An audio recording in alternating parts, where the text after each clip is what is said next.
Kadang cinta datang dari tempat yang bahkan tak pernah kamu bayangkan. Dari ribuan kilometer jarak. Dari dua dunia yang tak seharusnya bersatu. Tapi, siapa sangka, cinta bisa menembus bahasa, budaya, dan waktu. Ini bukan kisah film.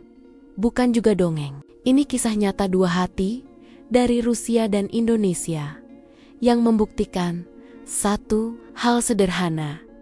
Jarak bukan alasan untuk berhenti mencintai. Dan inilah perjalanan mereka. Kisah yang dimulai dari layar kecil, tapi berakhir di pelukan nyata, di bawah salju Moskow yang lembut. Inilah cerita cinta yang tidak kalah dengan film romantis manapun. Sebuah kisah LDR Rusia Indonesia yang akan membuatmu percaya bahwa cinta sejati masih ada. Semuanya berawal dari hal yang sederhana, sebuah komentar di forum fotografi dunia yang tak pernah mereka sangka akan mengubah jalan hidup keduanya.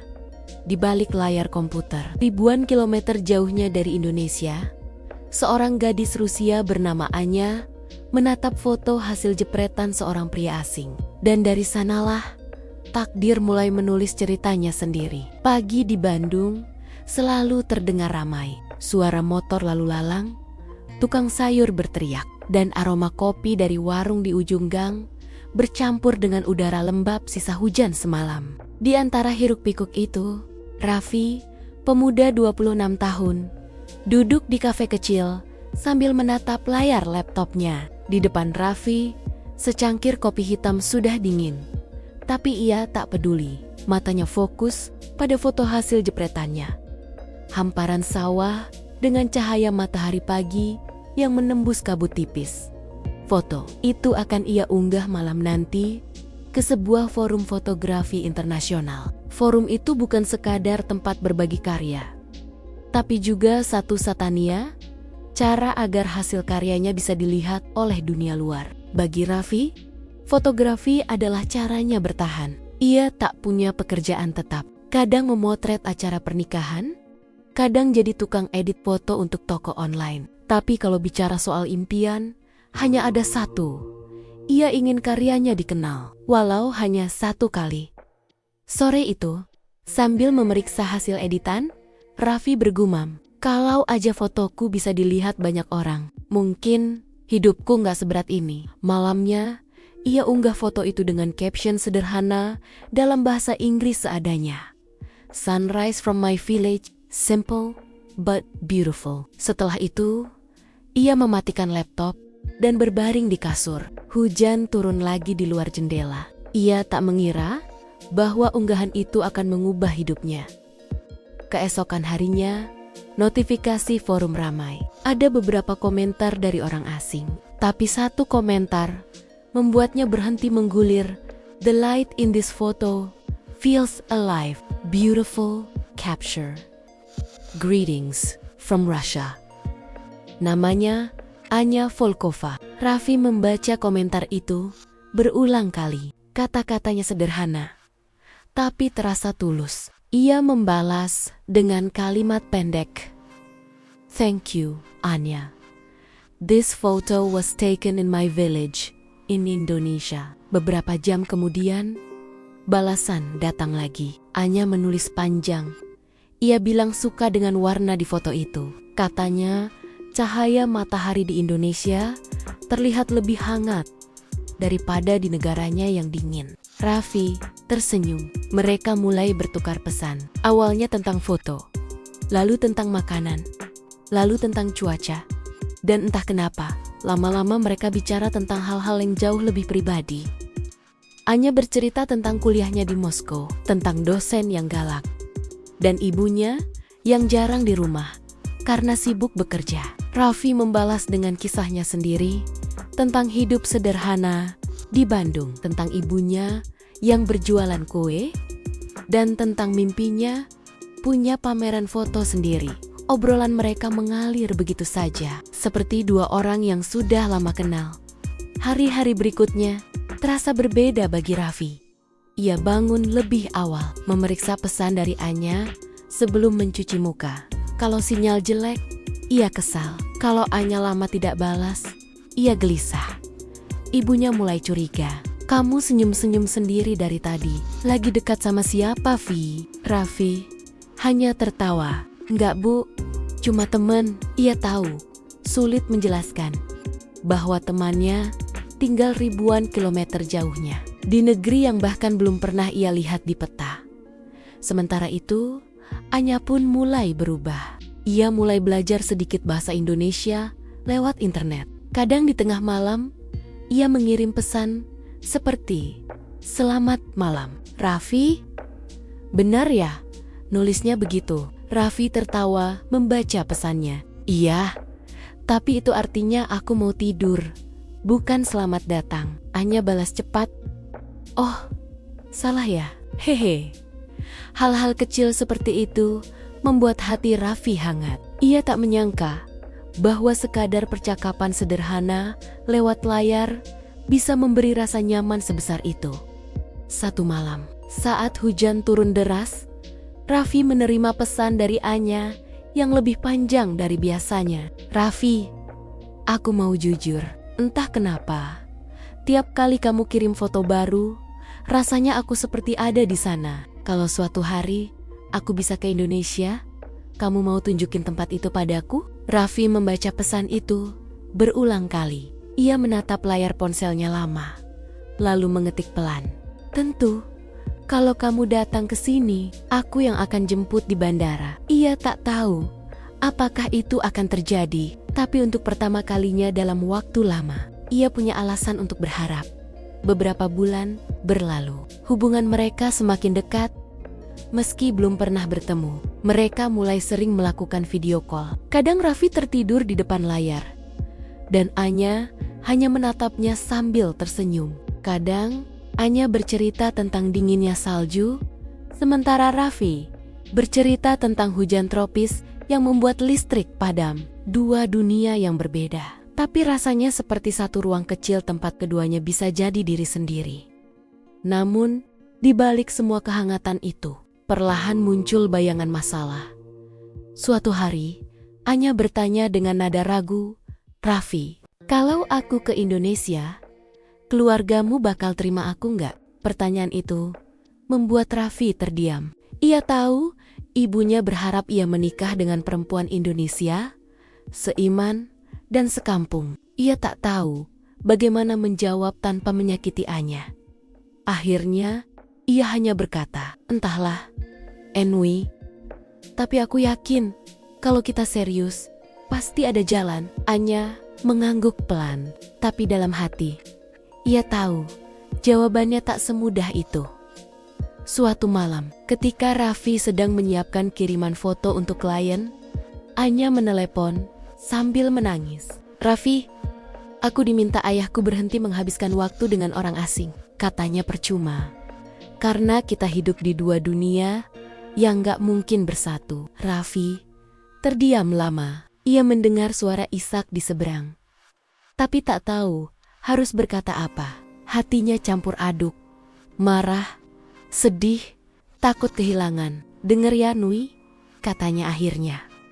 "Aku gak peduli seberapa jauh jarak kita. Aku gak janji semua akan mudah, tapi aku mau berjuang. Kamu juga jangan nyerah." Anya terisak, tapi suaranya lembut. "Kamu selalu bilang semuanya akan baik-baik saja, Raffi.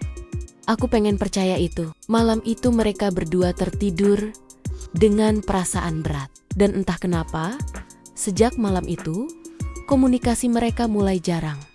Hari-hari berikutnya berjalan sepi. Raffi sibuk mencari tambahan kerja, sementara Anya mulai jarang online. Kalaupun muncul, hanya membalas singkat, "Maaf, aku sibuk." Raffi mulai merasa kehilangan arah, tapi setiap kali hendak menyerah, ia membuka galeri fotonya dan melihat pesan lama Anya. Jarak bukan alasan kan? Kalimat itu jadi pengingat bahwa meski mereka jauh, perasaan itu nyata. Suatu malam, Raffi duduk di beranda rumah, menatap langit. Ia melihat bulan separuh, sama seperti yang pernah mereka bicarakan. Ia ingat kata Anya waktu itu, "Kalau kamu lihat bulan malam ini, Aku juga lihat bulan yang sama di sini. Dan malam itu, Raffi sadar satu hal. Mungkin mereka tidak tahu kapan akan bertemu, tapi rasa yang tumbuh di antara mereka sudah cukup membuat hidup terasa sedikit lebih terang. Beberapa bulan berlalu, sejak Anya mulai jarang mengirim pesan. Raffi mencoba memahami, tapi rasa kehilangan itu tetap menggantung di dadanya setiap malam. Ia masih menyimpan semua pesan lama mereka di ponselnya. Foto, rekaman suara, bahkan potongan kalimat yang kadang tidak berarti apa-apa. Baginya, itu bukan sekadar pesan, tapi bukti bahwa semuanya pernah nyata. Suatu sore, ibunya duduk di ruang tamu sambil menonton acara televisi. Raffi datang membawa kamera, baru pulang dari pekerjaan, memotret pernikahan kecil di pinggiran kota. Ibunya tersenyum melihat anaknya lelah tapi bahagia. Namun ketika Raffi membuka laptop dan menatap fotonya sambil tersenyum sendiri, ibunya mulai curiga lagi. "Vi, kamu lagi deket sama siapa sih?" Tiap malam, senyum-senyum sendiri, tapi nggak pernah cerita. Raffi tertawa pelan, mencoba menghindar. "Nggak siapa-siapa, Bu. Cuma temen jauh." "Temen jauh itu maksudnya siapa? Dari mana?" Panuh. Raffi ragu sejenak, lalu menjawab jujur. "Orang Rusia, Bu. Namanya Anya." Ibunya langsung terdiam. Wajahnya tidak marah, tapi pandangannya berubah khawatir. "Rusia? Maksud kamu luar negeri beneran?" Raffi mengangguk. "Kami kenal dari forum foto, Bu. Udah hampir setahun ngobrol." Ibunya menatap Raffi lama. "Vi, kamu sadar nggak? Dunia kamu sama dia itu beda jauh. Kamu aja kerja masih serabutan. Gimana mau serius sama orang luar negeri?"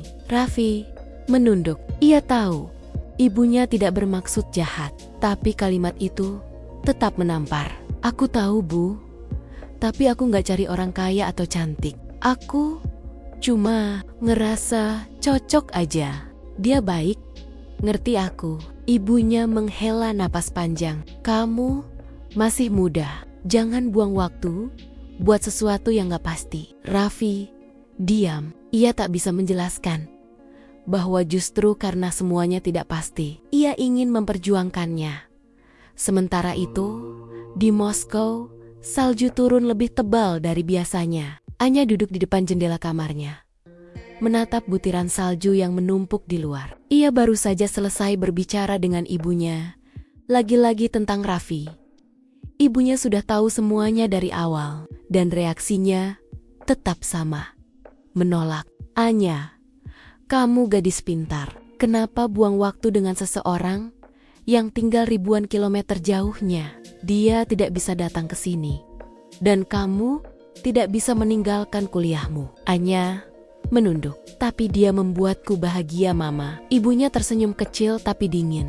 "Kebahagiaan itu tidak cukup untuk hidup, sayang. Cinta tanpa masa depan hanya akan membuatmu sakit." Kalimat itu menusuk dalam. Malam itu, Anya tidak bisa tidur. Ia membuka pesen-pesen lama Raffi dan menangis pelan. Di layar ponselnya masih ada satu pesan terakhir yang belum ia balas. "Aku tahu kamu sibuk, tapi aku tetap di sini. Jangan lupa makan ya." Enwi, air matanya jatuh di layar. Ia ingin membalas, tapi entah kenapa jarinya berhenti di tengah kalimat. Yang keluar hanya, "Aku butuh waktu." Hari-hari berikutnya, hubungan mereka menjadi aneh. Masih ada pesan, tapi semakin jarang. Kadang Raffi mengirim foto baru, tapi Anya hanya memberi emoji senyum. Kadang Anya mengetik panjang, tapi tak pernah menekan tombol kirim. Raffi mencoba bertahan. Ia tahu hubungan jarak jauh memang sulit, tapi ia tak menyangka kesepiannya akan terasa seberat itu. Ia mulai merasa seperti berbicara dengan bayangan. Malam-malamnya diisi dengan menatap ponsel, menunggu notifikasi yang tak kunjung muncul. Sampai akhirnya, suatu malam, pesan datang. Tapi bukan dari Anya. Pesan itu dari Sergei, teman sekelas Anya di kampus. Ia menulis dengan sopan, tapi isinya membuat dada Raffi sesak.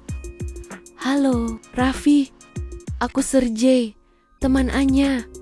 Maaf mengganggu, tapi Anya sedang tidak baik-baik saja. Dia sedang mencoba menjauh dari semua yang membuatnya stres, termasuk kamu. Raffi terdiam lama, tangannya gemetar membaca kalimat itu. Ia tahu maksudnya bukan jahat, tapi tetap saja rasanya seperti dunia runtuh. Malam itu, ia pergi ke atap kos dan menatap langit Bandung. Hujan gerimis turun perlahan. Ia menutup mata dan berbisik pelan. Anya, aku gak akan marah. Aku cuma pengen kamu bahagia, walau bukan sama aku. Beberapa minggu kemudian, Raffi mencoba menata hidupnya lagi. Ia menerima lebih banyak pekerjaan, mengajar anak-anak muda tentang dasar fotografi, dan sesekali ikut pameran kecil di kota. Tapi di balik semua kesibukan itu, hatinya tetap kosong. Setiap kali melihat langit senja, ia teringat pada kata-kata Anya. Aku ingin tahu seperti apa cahaya matahari di Indonesia. Katanya, hangat. Ya, Raffi sering membatin. Iya, Enwi, hangat, tapi tanpa kamu, rasanya tetap dingin. Beberapa bulan kemudian, kabar tak terduga datang. Salah satu fotonya, potret seorang anak kecil, tersenyum di tengah hujan, terpilih dalam kompetisi fotografi Asia. Hadiah utamanya bukan uang, tapi pameran di Jakarta. Itu kesempatan besar, dan Raffi merasa hidupnya sedikit berubah arah. Ia ingin berbagi kabar itu ke Anya, tapi ragu. Sudah berbulan-bulan, mereka tidak benar-benar bicara. Akhirnya ia tetap mengirim pesan. Singkat saja, aku lolos kompetisi, Nui. Terima kasih karena dulu kamu percaya aku bisa. Beberapa hari kemudian, pesan balasan datang. Pendek, tapi cukup untuk membuat Raffi menangis. Aku bangga sama kamu, Vi. Hanya itu. Tapi bagi Raffi, rasanya seperti cahaya kecil di tengah gelap yang panjang.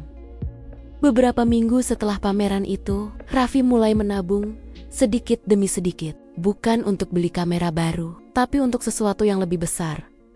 Tiket ke Rusia. Ia tahu, ide itu gila. Gajinya kecil, biayanya mahal. Tapi di kepalanya hanya satu hal. Jika cinta ini nyata, maka harus diperjuangkan. Ibunya sempat memarahinya saat tahu. Vi, kamu mau apa sih ke sana? Dia bahkan belum tentu nunggu kamu. Raffi menjawab pelan. Aku nggak tahu, Bu. Tapi aku pengen tahu kebenarannya sendiri. Sejak malam itu, Raffi mulai hidup lebih hemat. Ia jarang nongkrong, jarang keluar. Semua uang ia simpan di amplop kecil bertuliskan Moskow. Setiap kali lelah, ia melihat amplop itu dan mengingat wajah Anya di layar ponselnya. Ia tak tahu kapan waktunya tiba. Tapi ia percaya kalau memang jodoh, Tuhan akan buka jalan. Sementara itu, Anya mulai menyesali banyak hal. Suatu malam, ia membuka kembali akun forumnya. Melihat foto-foto Raffi yang lama, ada satu foto yang membuatnya menangis. Potret senja di sawah dengan caption, untuk seseorang yang membuat langit sore jadi lebih indah. Ia tahu itu untuknya. Dan di saat itu juga, ia sadar bahwa menjauh dari Raffi tidak membuatnya lebih tenang. Justru sebaliknya, hidupnya terasa hampa, tapi jarak sudah terlalu jauh dan waktu sudah terlalu lama. Anya tidak tahu apakah Raffi masih menunggunya. Sedangkan Raffi di Bandung hanya berpegang pada satu kalimat yang dulu pernah Anya ucapkan. Jarak bukan alasan, kan? Ia tersenyum kecil setiap kali mengingatnya. Tidak ada lagi pesan yang datang, tidak ada panggilan. Hanya keyakinan kecil yang ia jaga diam-diam bahwa suatu hari nanti, entah kapan dan di mana, ia akan berdiri di hadapan Anya. Bukan lagi di balik layar, tapi di dunia nyata. Hujan baru saja berhenti ketika Raffi menutup pintu kamar kosnya. Udara Bandung terasa lembab dan aroma tanah basah memenuhi ruangan sempit itu. Di atas meja, ada amplop lusuh bertuliskan Moskow. Sudah mulai tebal. Raffi menatapnya lama, lalu menarik napas dalam. 3 bulan terakhir, hidupnya berubah total. Ia tak lagi hanya menerima pekerjaan kecil. Seorang pengunjung pameran foto di Jakarta, seorang editor majalah seni, menawarinya proyek dokumentasi budaya di Jawa Tengah. Bukan pekerjaan besar, tapi cukup untuk membuat Raffi punya arah. Setiap kali ia mengangkat kamera, bayangan Anya masih muncul di benaknya. Rasanya seperti memotret untuk seseorang yang jauh, tapi tetap menatap dari kejauhan. Ia sering berpikir, kalau Anya ada di sini, pasti dia suka lihat ini. Namun di balik semangatnya, Raffi tetap memendam rindu. Tidak ada pesan baru dari Anya sejak terakhir kali dia menulis "Aku bangga sama kamu". Pesan itu ia jadikan wallpaper ponselnya. Sederhana, tapi jadi pengingat untuk terus maju. Suatu pagi, ketika Raffi sedang memotret anak-anak yang bermain layangan, teleponnya berdering. Nomor asing. Ia ragu mengangkat, tapi akhirnya ditekan juga. "Halo, apakah ini Raffi?" "Iya, betul. Dengan siapa?" "Ya, saya Bima, dari Lembaga Pertukaran Seni Internasional. Kami lihat karya kamu di pameran kemarin. Kami tertarik mengundang kamu ikut program dokumenter lintas budaya. Lokasi syutingnya di Eropa Timur." Raffi terdiam. Eropa Timur. Kata itu berputar di kepalanya. Maksudnya, Utigaramu di mana? "Pak, kita akan ke beberapa negara, termasuk Rusia." Hatinya langsung berdebar.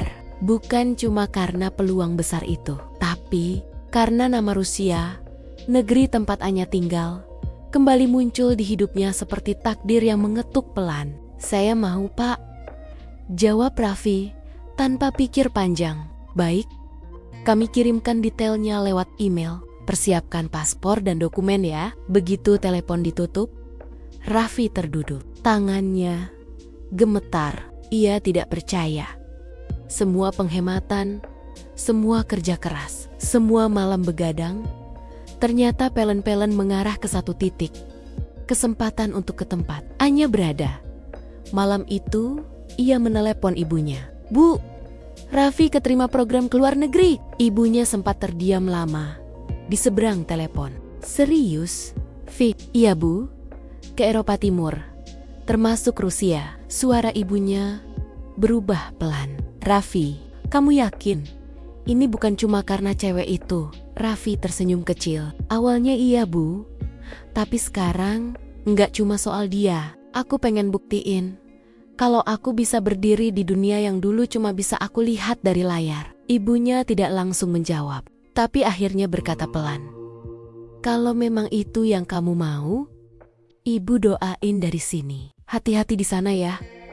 Jangan lupa salat." Raffi mengangguk dengan mata berkaca-kaca. Untuk pertama kalinya, ibunya memberi restu bukan untuk Anya, tapi untuk perjalanan yang mungkin akan mempertemukan mereka lagi.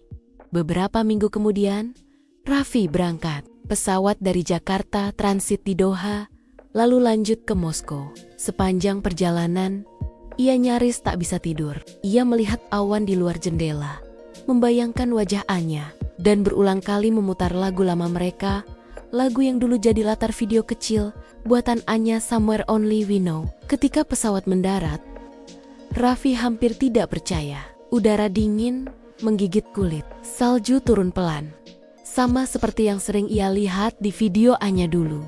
Ia berdiri lama di depan jendela bandara, menatap langit abu-abu Moskow sambil berbisik pelan, "Aku di sini, NY." Hari-hari pertama di Rusia penuh kejutan. Raffi bekerja bersama tim internasional, merekam kehidupan seniman jalanan, pasar rakyat, dan kehidupan masyarakat desa. Ia tidak punya banyak waktu untuk jalan-jalan, tapi setiap sudut kota selalu membuatnya teringat pada Anya.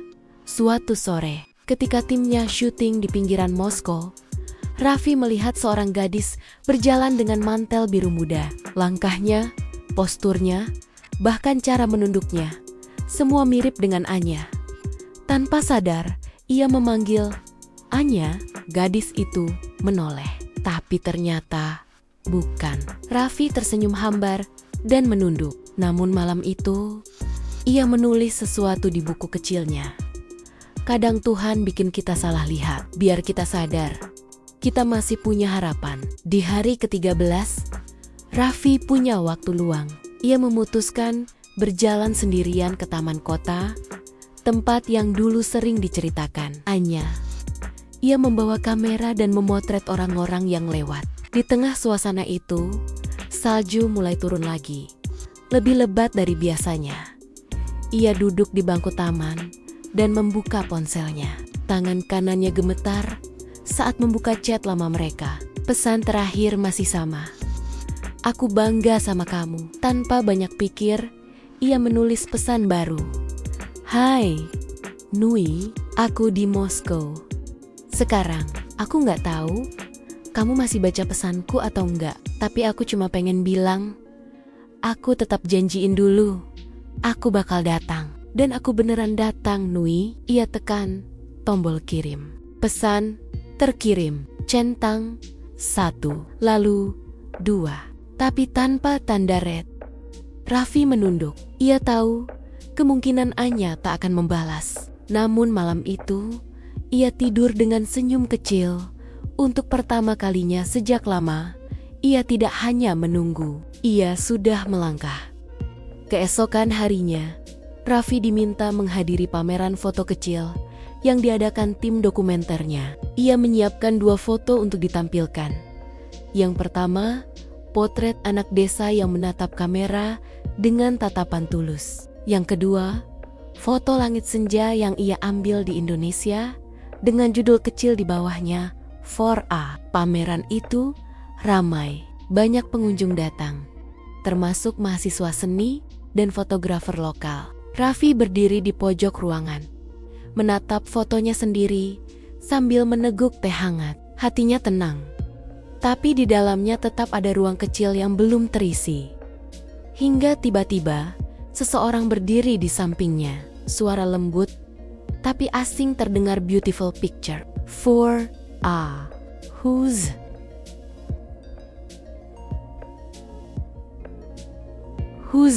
Raffi menoleh. Seorang gadis berdiri di sana, rambut pirang terurai, mata biru pucat, wajahnya sedikit tertutup syal abu-abu. Sesaat Raffi terpaku, jantungnya berdetak tak karuan.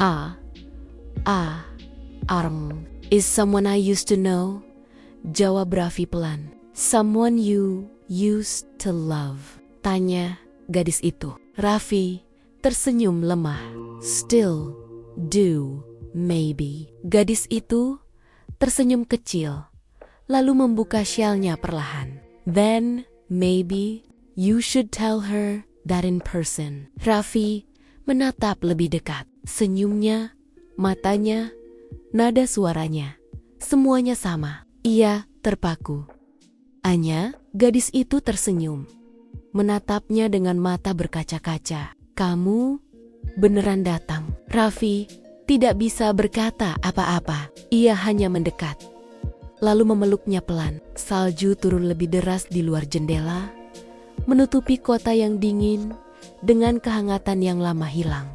Malam itu, mereka duduk lama di taman yang sama, tanpa kamera, tanpa ponsel, hanya berbagi cerita. Anya bercerita bagaimana ibunya akhirnya tahu Raffi datang lewat program resmi dan perlahan mulai menerima. Sementara Raffi bercerita tentang ibunya yang kini bangga, bukan lagi khawatir. Tidak ada janji manis, tidak ada rencana besar, hanya 2 hati yang akhirnya berada di tempat yang sama setelah bertahan-tahan menunggu. Anya memegang tangan Raffi dan berkata pelan, aku sempat pikir kamu bakal menyerah. Raffi tertawa kecil. Aku juga sempat pikir kamu bakal lupa. Mereka berdua tertawa di bawah salju yang terus turun. Bukan akhir dari perjalanan mereka, tapi awal dari sesuatu yang baru. Dan untuk pertama kalinya, Raffi tidak takut lagi pada jarak. Karena ia tahu, cinta yang sejati akan selalu menemukan jalan pulang. Hari-hari setelah pertemuan itu terasa seperti mimpi. Raffi dan Anya kembali sering bersama. Mereka berjalan di taman kota, mengunjungi kafe kecil tempat seniman lokal berkumpul, dan berbagi cerita tentang masa lalu mereka yang sempat terputus. Raffi kini sudah menetap sementara di Moskow untuk menyelesaikan proyek dokumenternya. Setiap pagi, Anya akan datang ke tempat ia bekerja, membawa termos berisi teh hangat. Ia selalu berkata dengan aksen lucu, "Kamu butuh ini. Fotografer Indonesia. Di sini dingin, bukan kayak Bandung." Raffi tertawa setiap kali mendengarnya. Dalam diam, ia sering memandangi wajah Anya lama-lama, masih tak percaya bahwa gadis itu kini bener-bener di hadapannya. Bukan lagi di balik layar, bukan lagi di dunia maya. Namun, seperti semua kisah cinta, kebahagiaan mereka tidak berlangsung tanpa ujian. Suatu sore, Raffi dan Anya duduk di tepi sungai Moskva. Salju tipis menutupi jalan setapak. Anya tampak gelisah sejak tadi. Ia menatap air yang mengalir dengan pandangan kosong. "Raffi," suaranya pelan. "Ya, ayahku tahu kamu datang ke sini." Raffi menoleh cepat. Dan apa yang dia bilang? Anya menggigit bibirnya sebelum menjawab. Dia marah. Dia bilang, "Aku harus fokus pada karirku." Katanya, hubungan kita gak akan berhasil. Perbedaan terlalu besar. Raffi menatap jauh ke arah langit yang memutih. Ia tahu suatu saat ini akan terjadi. Sejak awal, ia sadar bahwa dunia mereka berbeda. Bahasa, agama, keluarga, dan cara hidup. Namun mendengar langsung dari Anya membuat dadanya terasa sesak. "Lalu kamu bilang apa?" "Aku bilang, aku sudah dewasa, dan aku tahu siapa yang membuatku bahagia." Raffi terdiam. Kalimat itu membuat matanya panas, tapi juga membuat hatinya takut. Anya memang berani, tapi Raffi tahu bahwa di balik keberaniannya ada batas yang tidak bisa ia lawan. Keluarga, tradisi, dan harapan orang tua. Beberapa hari kemudian, Raffi diundang makan malam ke rumah keluarga Anya. Ia sempat menolak, tapi Anya memaksa. "Aku ingin mereka mengenalmu. Biar mereka tahu kamu bukan cuma bayangan dari internet." Malam itu, Raffi berdiri di depan rumah besar dengan arsitektur klasik. Udara dingin menggigit kulitnya. Tapi yang membuatnya lebih gugup adalah tatapan dingin dari ayah Anya begitu pintu dibuka. "Kamu?" "Raffi," suara pria itu berat dan dalam. "Iya, Pak. Terima kasih sudah menerima saya. Masuk." Makan malam berlangsung kaku. Hanya suara sendok dan garpu yang terdengar. Anya mencoba mencairkan suasana, tapi ayahnya tetap dingin. "Kamu Muslim, kan?" tanya sang ayah. Tiba-tiba, "Iya, Pak. Dan kamu tahu, keluarga kami Kristen." "Saya tahu, Pak." Pria itu menatapnya tajam.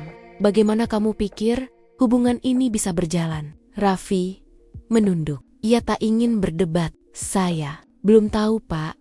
Tapi saya percaya kalau dua orang saling menghormati, perbedaan bisa dicari jalannya." Sang ayah mendengus pelan. "Kau masih muda. Dunia tidak sesederhana itu." Anya menatap ayahnya dengan nada kecewa. "Pa, aku cinta dia." Ayahnya meletakkan sendok di meja dengan keras. "Cinta tidak cukup, Anya. Kamu punya masa depan di sini. Kamu mau tinggalkan semua itu demi pria yang bahkan belum tahu apa yang bisa dia berikan padamu." Raffi menunduk lebih dalam. Kalimat itu menusuk hati. Ia tahu ayah Anya tidak sepenuhnya salah. Ia memang belum punya apa-apa. Malam itu, Raffi pamit lebih awal. Anya ingin mengantarnya, tapi ia menolak. "Gak usah, Enwi. Aku bisa sendiri." Salju turun deras di luar. Raffi berjalan pelan, menunduk dengan langkah berat. Untuk pertama kalinya sejak tiba di Rusia, ia merasa benar-benar kecil. Beberapa hari kemudian, hubungan mereka mulai terasa berbeda. Anya masih hangat, tapi sering terlihat berpikir keras. Kadang, Saat Raffi mengajaknya bicara tentang masa depan, Anya hanya diam lama sebelum menjawab, "Aku nggak tahu, Vi. Aku takut. Kita berjuang terlalu keras hanya untuk saling kehilangan lagi." Raffi mencoba menenangkan, "Aku nggak akan pergi, Enwi. Aku akan cari cara." Namun, di hatinya sendiri, ia tahu tidak ada yang mudah. Proyek dokumenternya hampir selesai. Artinya, waktunya di Rusia akan segera berakhir. Ia hanya punya dua pilihan: memperjuangkan izin tinggal atau kembali ke Indonesia. Dan keduanya sama sulitnya. Satu malam, setelah seminggu tak bertemu, Anya datang ke apartemen Raffi. Matanya sembab, wajahnya lelah. Ia duduk tanpa bicara. Raffi menatapnya, menunggu penjelasan. "Vi, aku diminta ikut pameran seni di Paris bulan depan. Aku nggak bisa nolak. Ini penting buat karierku." "Bagus dong. Aku bangga. Tapi itu artinya aku harus pindah. Dan aku nggak tahu kapan bisa balik." Raffi terdiam. Dunia seakan berhenti. "Jadi kita harus berpisah lagi?" "Aku nggak mau bilang begitu. Tapi mungkin untuk sementara, iya." Anya menggenggam tangan Raffi erat-erat. "Aku nggak tahu apa yang akan terjadi nanti. Tapi aku ingin kamu tetap berkarya, Vi. Jangan berhenti karena aku." Air mata menetes di pipinya. Raffi menatapnya lama, lalu menarik napas berat. "Kamu tahu, Enwi, dulu aku kesini karena kamu. Tapi sekarang, aku sadar, kamu bukan lagi alasanku untuk datang. Kamu alasanku untuk tetap kuat." Anya menangis lebih keras. Ia menunduk, memeluk Raffi, dan berkata pelan, "Aku benci jarak. Aku juga. Tapi kali ini, kita udah tahu cara bertahan." Beberapa minggu kemudian, Raffi kembali ke Indonesia. Ia menatap jendela pesawat saat awan putih bergulung di bawahnya. Kali ini, tidak ada rasa kosong seperti dulu. Hanya rasa tenang, karena ia tahu cinta mereka sudah melewati yang terburuk. Setibanya di Bandung, Raffi mulai membuka kembali galeri fotonya. Ia menyiapkan pameran kecil berjudul "Jarak Bukan Alasan". Foto-foto yang ia ambil di Rusia, ia pasang berdampingan dengan foto-foto dari desanya sendiri. Dua dunia, dua warna, dua cerita, tapi punya satu makna: cinta yang tidak menyerah. Saat pameran dibuka, Raffi berdiri di depan karyanya sambil menatap foto Anya yang sedang melukis di taman salju. Ia tersenyum kecil.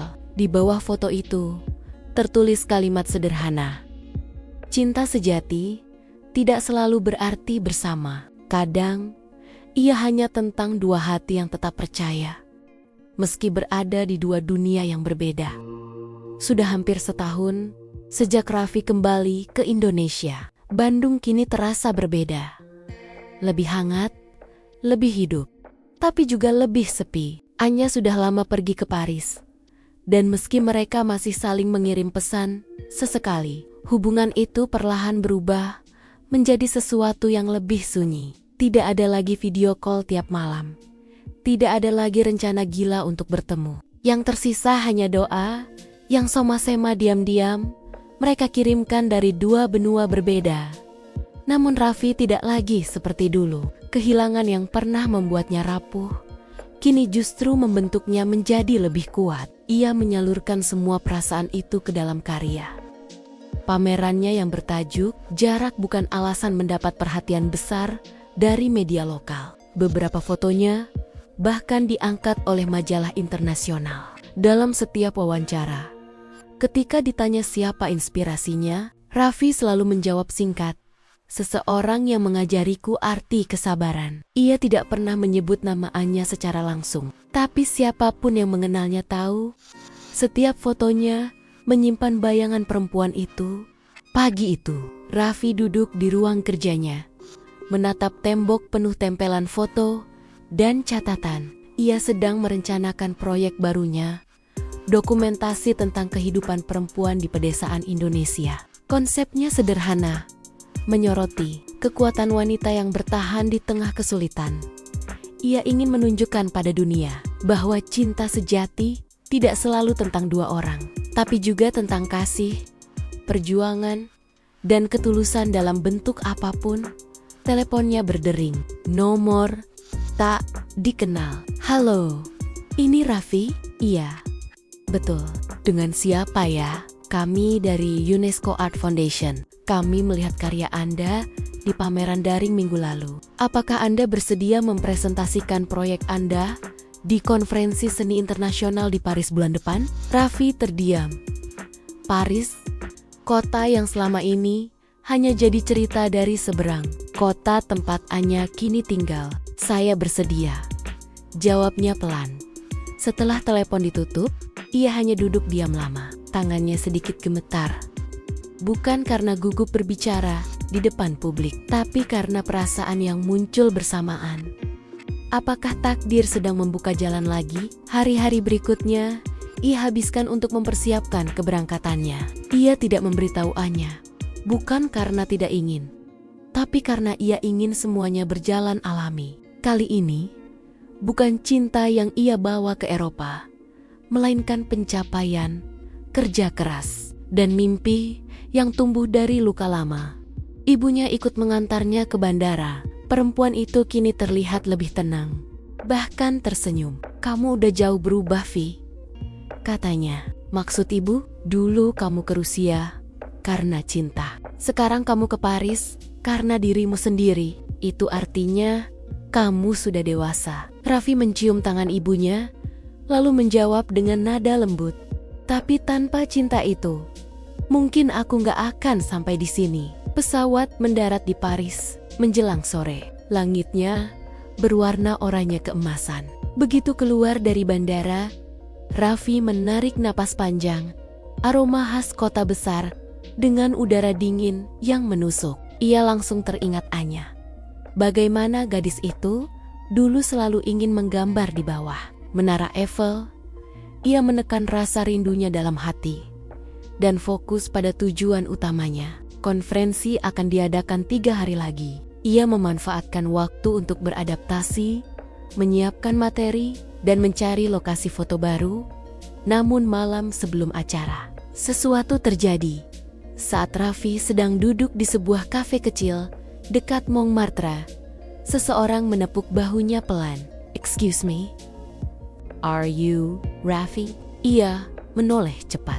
Dan di sana, berdiri seorang perempuan dengan rambut yang kini sedikit lebih panjang, mengenakan mantel abu-abu muda, dengan mata biru yang masih sama, seperti yang selalu ia ingat. Anya, aku gak percaya ini kamu. Mereka sama-sama terdiam sejenak, seperti mencoba memastikan bahwa itu nyata. Suasana di kafe mendadak hilang dari fokus. Yang ada hanya mereka berdua, berdiri di tengah waktu yang seolah berhenti.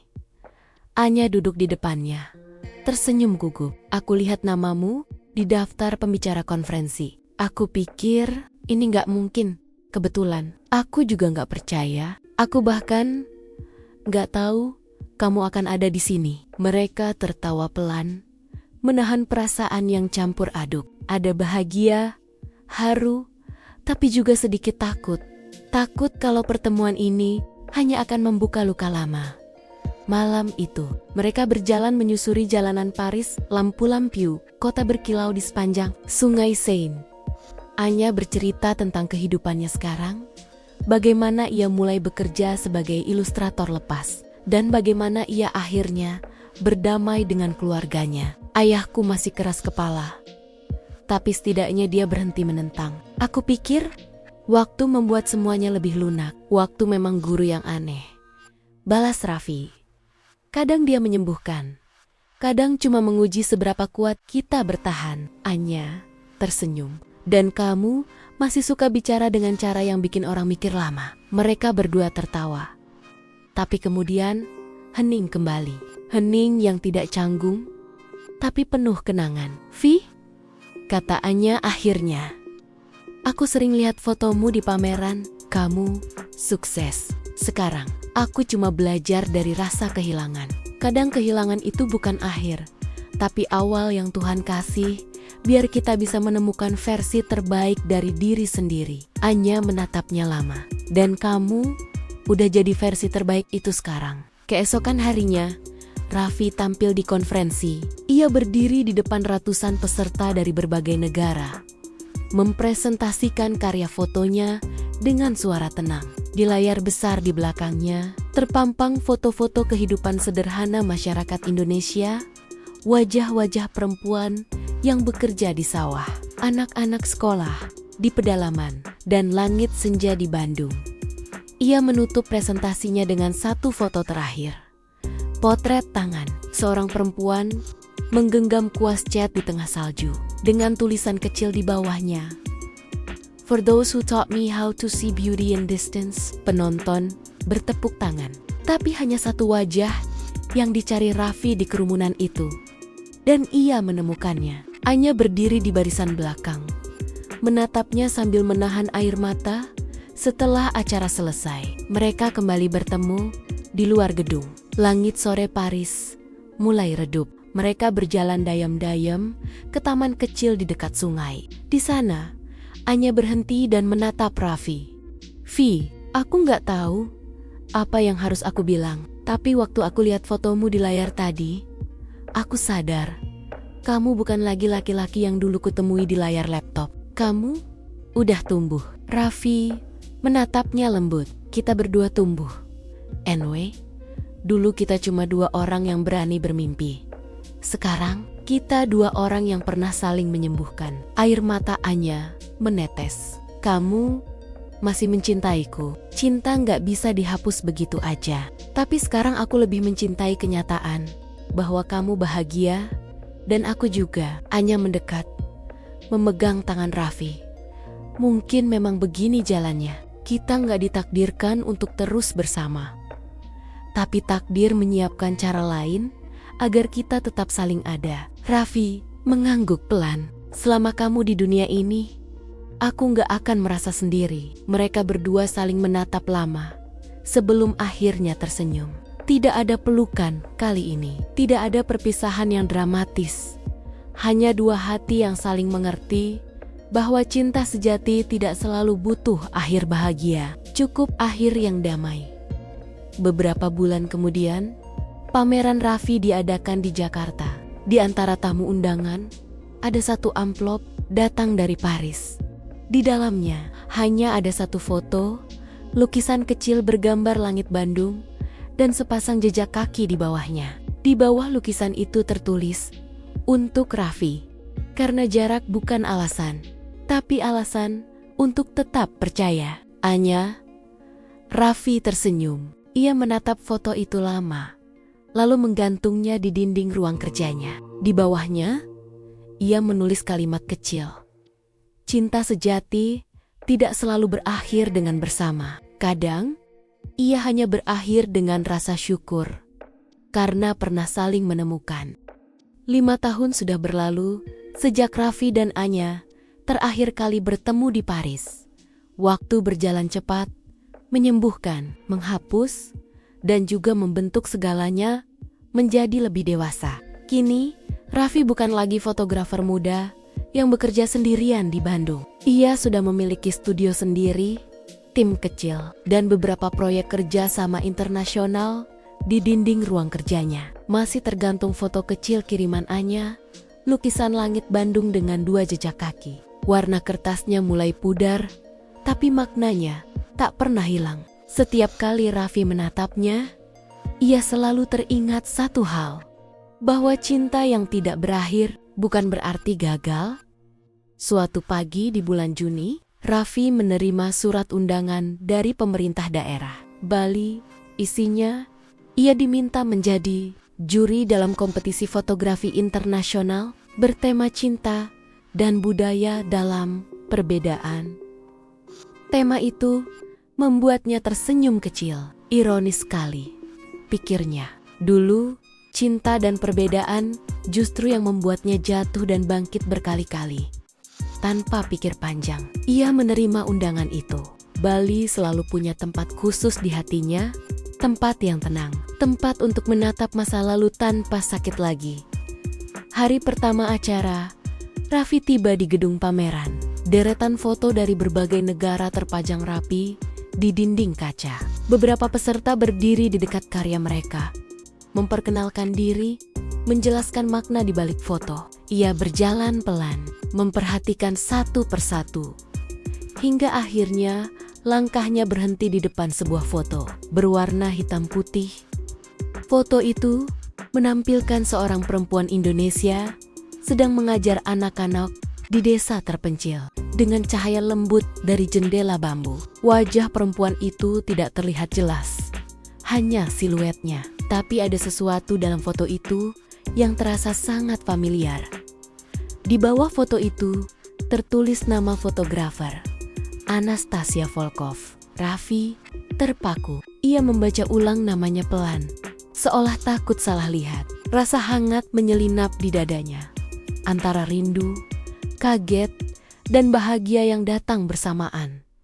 Sore itu, ketika acara penjurian berakhir, panitia memperkenalkan para finalis. Dan di antara mereka, Anya muncul. Rambutnya kini lebih pendek, tubuhnya tampak lebih tenang, dan senyumnya masih sama. Mata mereka bertemu di tengah keramaian.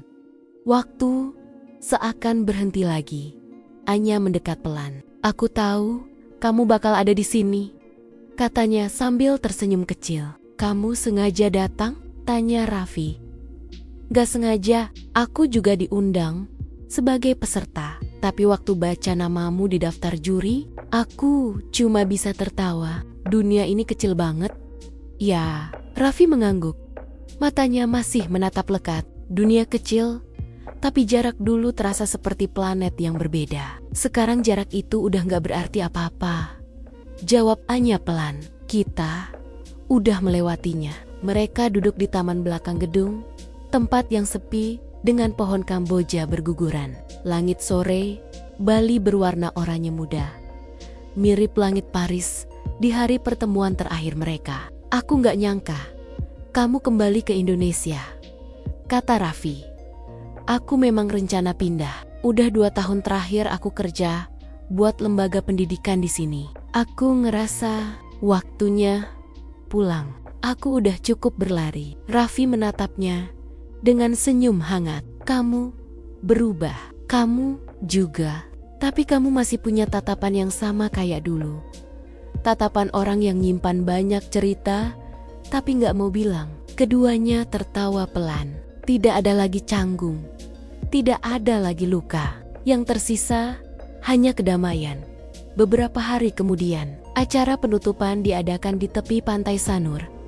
Raffi menjadi pembicara utama malam itu. Ia bercerita tentang bagaimana fotografi bukan sekadar seni visual, tapi juga cara manusia mengenang sesuatu yang tak bisa diulang. Setiap kali ia berbicara, Anya memperhatikannya dari kejauhan dengan mata yang berisi rasa bangga dan lega.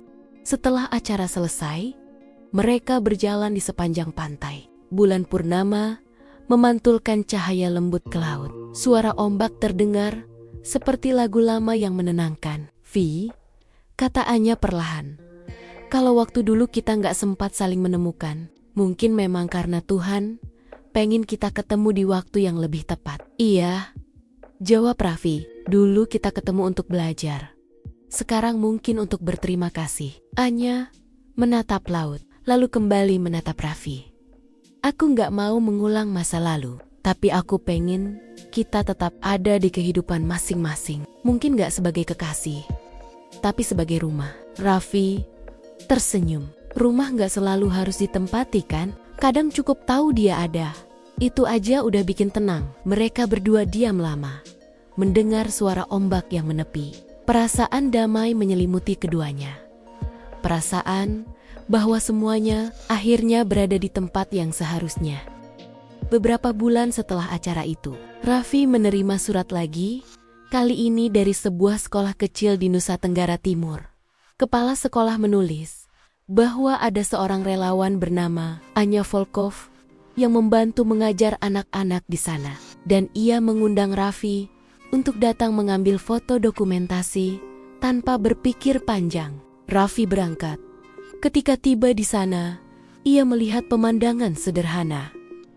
Anak-anak berlarian di halaman tanah dengan papan tulis yang hampir lusuh. Di depan kelas berdiri Anya, mengenakan kemeja putih dan celana kain panjang. Ia tertawa bersama anak-anak. Tanpa sadar, Raffi sudah berdiri di belakangnya. "Kamu datang juga," katanya, menoleh dengan senyum lebar. "Aku janji bakal motret semua keindahan yang kamu ceritain dulu.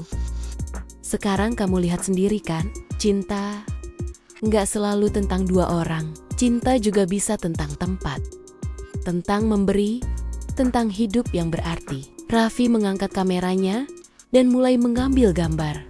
Bukan sekadar potret manusia, tapi potret kedamaian. Setiap klik kameranya seperti menutup satu persatu luka lama, menggantinya dengan rasa syukur yang tulus. Beberapa tahun kemudian, pameran baru Raffi digelar di Jakarta dengan tema jarak yang menyatukan. Ruang pamer itu penuh pengunjung. Di tengah ruangan, terpajang satu foto besar. Anya sedang mengajar di kelas. Dengan cahaya matahari menyinari wajahnya dari jendela. Di bawah foto itu tertulis, "Untuk Anya." Karena cinta sejati tidak selalu harus dekat, tapi selalu menemukan jalan pulang. Anya hadir malam itu, berdiri di antara tamu undangan dengan senyum lembut. Mereka berdua tidak berpegangan tangan, tidak berpelukan, tapi pandangan mereka sudah cukup bercerita. Tidak ada lagi perpisahan, hanya kelanjutan dari dua kehidupan yang saling menghormati takdir. Beberapa tahun setelah itu, Raffi menerbitkan buku berjudul "Jarak Bukan Alasan." Di halaman terakhir, ia menulis kalimat sederhana yang menutup seluruh perjalanan cintanya. "Kita pernah saling kehilangan, tapi tidak pernah berhenti saling mendoakan. Dan di dunia yang seluas ini, cinta tidak pernah benar-benar pergi. Ia hanya berubah bentuk, menyesuaikan cara agar tetap ada." Musim hujan datang di Bandung. Raffi duduk di ruang kerjanya sambil menyeruput kopi. Di depan meja tergantung foto lama kiriman Anya, yang kini ditemani foto-foto baru dari perjalanannya. Ia menatap semuanya satu persatu, lalu tersenyum kecil. Telepon berdering, pesan singkat muncul. "Aku baru sampai Bandung, kalau sempat kita ngopi." Tertanda Anya. Raffi menatap layar itu lama, lalu mengetik balasan singkat, "Tentu." Seperti dulu, di tempat biasa, ia mematikan ponselnya, mengenakan jaket, lalu berjalan keluar rumah. Hujan turun pelan, menyapa tanah, menyapa kenangan. Dan untuk pertama kalinya, Raffi merasa jarak yang dulu memisahkan mereka kini sudah benar-benar lenyap.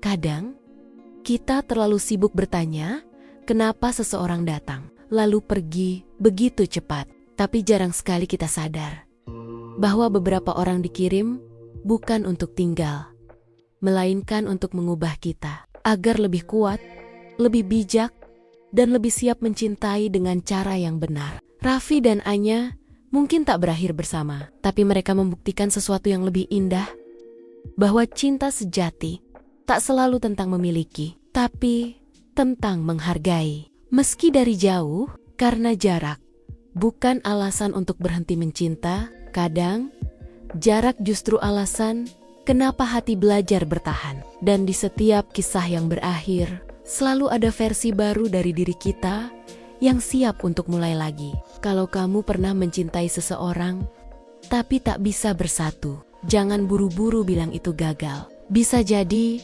itu cara semesta mengajarkanmu bahwa cinta sejati tidak harus dimiliki, cukup disyukuri. Terima kasih sudah menonton kisah ini sampai akhir. Kalau kamu merasa kisah ini menyentuh hatimu, jangan lupa tinggalkan tanda suka. Tulis kisahmu di kolom komentar. Dan bagikan video ini untuk semua orang yang sedang berjuang melawan jarak.